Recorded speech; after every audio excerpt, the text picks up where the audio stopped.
Bonjour à toutes et à tous, c'est Magic Focus, j'espère que vous allez bien.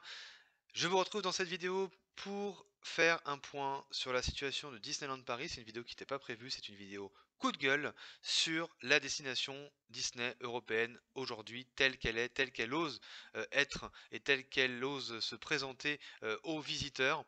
Un point par rapport à tous les nombreux problèmes qu'il y a en ce moment sur le site et les décisions qui sont prises et qui sont extrêmement dégueulasses, disons-le comme ça, et même un manque de respect total envers le visiteur. Donc je vais exposer tout ça, je vais bien sûr donner les arguments qui me font faire ce coup de gueule aujourd'hui.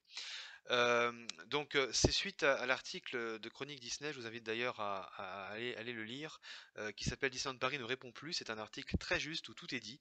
Voilà, je vais rebondir par rapport à cet article et puis par rapport aussi à de nombreuses choses que j'ai pu lire, que j'ai pu voir sur internet de manière générale, les retours d'expérience de certaines personnes qui sont juste abracadabrantesques et qui sont absolument indignes d'un parc Disney, du moins tel qu'il a été conçu jusque-là. Tout d'abord, je vais parler des problèmes, des trop nombreux problèmes qui sont liés pour pouvoir joindre la centrale de réservation. C'est juste pas possible de joindre la centrale de réservation à moins d'y attendre des heures et encore, on peut se faire raccrocher au nez exactement comme on aime hein, et comme il est normal d'ailleurs, hein, je sais pas, peut-être de la part d'une destination Disney. Non, mais un petit peu de sérieux, la centrale de réservation, c'est la première image, qu'on peut donner. C'est un moment, important pour le futur visiteur qui, cherche des conseils, qui cherche à réserver, qui cherche de l'aide, hein, et Disneyland Paris, n'a pas probablement assez de staff, et tout simplement, préfère dire, aux visiteurs: «Rappelez plus tard» ou en tout cas ne pas, décrocher. Je ne sais pas ce qui se passe à la centrale de réservation, mais il faut pas oublier encore une fois que c'est la première image et la qualité n'est pas là. La qualité n'est même pas digne de toute entreprise de tourisme et de loisirs. La qualité n'est pas digne tout simplement de toute entreprise qui reçoit un public. Où est l'aide, où est l'offre commerciale là-dedans? Il n'y en a pas. On ne peut pas joindre Disneyland Paris, c'est très bien. C'est voilà, on peut pas joindre Disneyland Paris, donc comme ça si on a envie de réserver, on se démerde.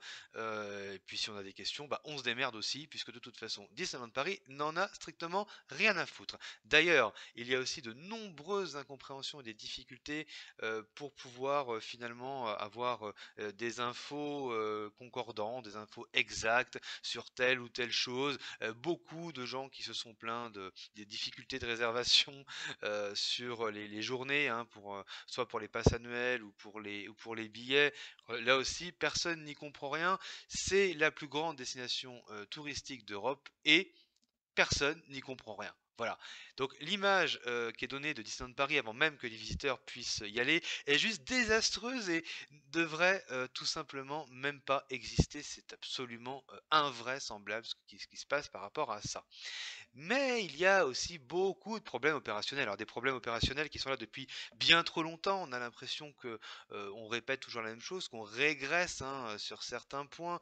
Il y a de très bonnes choses à Disneyland Paris, mais la gestion opérationnelle en est devenue absolument catastrophique. On se demande même si ce n'est pas une parodie, tellement là aussi c'est invraisemblable. On n'a plus de show, plus de parade. Alors, la plus grande destination touristique d'Europe qui ne propose donc plus de show, plus de parade. Le Covid, ah oui, le Covid, d'accord, ok, c'est peut-être le Covid et je comprends que il puisse y avoir des choses adaptées et des choses revues par rapport au Covid. Mais jusqu'à quel stade on peut accepter ça? Jusqu'à quel stade on peut se dire ok, c'est le Covid? Mais il faut arrêter. Où sont les standards Disney? Où sont-ils? Où est le respect du visiteur? Visiteur qui d'ailleurs ne devient plus qu'un simple pion, un pion qui est là pour dépenser son pognon. Où est le respect envers le visiteur? Où est le respect même envers les cast members qui doivent supporter tout ça sur le terrain, qui doivent avoir des conditions peut-être difficiles en interne? Où va Disneyland Paris à l'aube de ses 30 ans? Quelle image dégage la destination? C'est un désastre. Lisez les commentaires TripAdvisor, regardez les réactions de fans, de passionnés, de passeports annuels. Tout le monde, tout le monde est mécontent de cette gestion calamiteuse actuelle de Disneyland Paris. Euh, le Covid, ok, mais à ce que je sache, les autres destinations en France et en Europe assurent leur show en assumant et subissant eux aussi malheureusement le contexte actuel, mais en se saignant bien plus que Disneyland Paris pour offrir malgré tout une qualité. Même les plus petits parcs de région aujourd'hui sont largement meilleurs en termes d'accueil et d'opérationnel que Disneyland Paris, ou même les autres parcs du groupe. Disney arrive à offrir quelque chose de largement supérieur. Regardez Hong Kong Disneyland qui offre ses spectacles et ses parades. Euh, voilà, il y a des ajustements qui sont faits aussi, bien sûr. Parfois discutables dans les autres parcs Disney, je suis totalement d'accord. C'est aussi discutable parce que Disney en ce moment, c'est pas simple. Mais pas au point de Disneyland Paris. Jusqu'où Disneyland Paris va-t-il jouer la facilité de la marque Disney? C'est trop simple de se cacher derrière la marque Disney et du Frozen et du Star Wars. C'est trop simple. La qualité n'est plus là. Les standards Disney, si chers à l'entreprise, n'existent plus. Bien sûr que tout n'est pas si simple et on peut comprendre encore une fois certains choix, mais pas aux dépens d'une certaine qualité attendue et qui devrait être obligatoire, crise sanitaire ou non.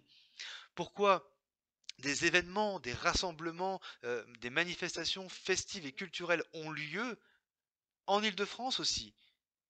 Et pourquoi pas, et pourquoi Disneyland Paris ne peut pas lui proposer tel ou tel show? Il faut arrêter.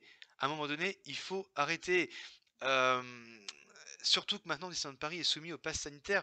Il n'y a aucun sens à ces restrictions. On a peut-être un beau parc, une belle maintenance, c'est très bien, mais ça ne fait pas tout.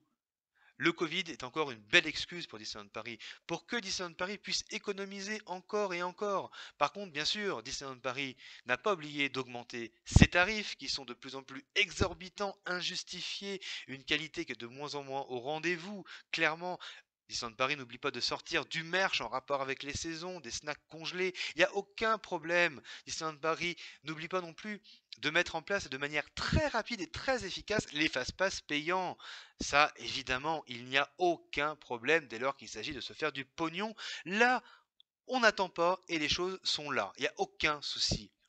Il y en a marre de Disneyland Paris avec ces déceptions qui s'accumulent presque de semaine en semaine par des décisions qui sont graves, délibérées, abusives, illogiques, des décisions prises par des gens qui n'ont plus aucun affect pour la destination et son potentiel, ils n'en ont rien à foutre. Des décisions qui sont prises par uniquement des financiers qui n'ont même plus la capacité, et c'est très grave, de se souvenir des valeurs fondamentales d'une destination Disney, des valeurs de l'entreprise, créant par là même quand même un léger doigt d'honneur au créateur Walt Disney et à toutes les équipes qui avaient pendant longtemps qui ont été soucieuses de la création du chef-d'œuvre qu'est Euro Disney. Tant de traverses qui font bien sûr envoler la magie pour le profit et uniquement le profit. Disneyland Paris a brûlé par le passé, rappelons-nous, et à peine rené de ses cendres, il redescend dans les néandres de la honte à proposer ce qu'il propose aujourd'hui.